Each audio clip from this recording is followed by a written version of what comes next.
नमस्कार शेतकरी मित्रांनो, मातीची माया यूट्यूब चॅनलवर मी आपला मित्र राहुल नानासाहेब पुणकर आपले सहर्ष स्वागत करीत आहे.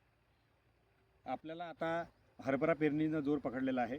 सोयाबीन काढून तयार झालेला आहे आणि आता हरभरा पेरणीची वेळ झालेली आहे मित्रांनो.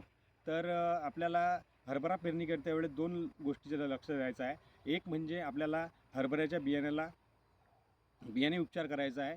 बुरशीजन्य रोगापासून, मुळकूसपासून, मूळ सडणे.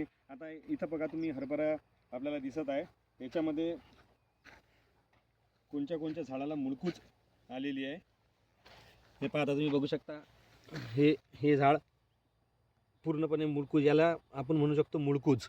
तर याच्यासाठी आपल्याला काय करायचं आहे की आपल्या बियाण्याला उपचार करताना एक किलो प्रति बियाण्याला आपल्याला एव्हरगोल 1 ml लावायचं आहे. 1 किलो प्रति किलोला 1 ml एव्हरगोल लावायचं आहे बाहेरचं. तर मित्रांनो 100 ml मध्ये आपलं 1 क्विंटल हरभऱ्याचं बियाणाला ते लावायचं आहे. आणि पेरणीसोबतच आपल्याला काय करायचं आहे की DAP खत देताना आपल्याला DAP द्यायचं आहे. एकरी 1 पोतं आपल्याला DAP द्यायचं आहे हरभऱ्याला. आणि एव्हरगोल जे बुरशीनाशक आहे, हे बुरशीनाशक आपल्याला एव्हरगोल प्रति किलो बियाण्याला 1 ml वापरायचं आहे, म्हणजे 1 क्विंटलला 100 ml. तर अशा प्रकारे आपलं पेरणीचं नियोजन आपल्याला करायचं आहे.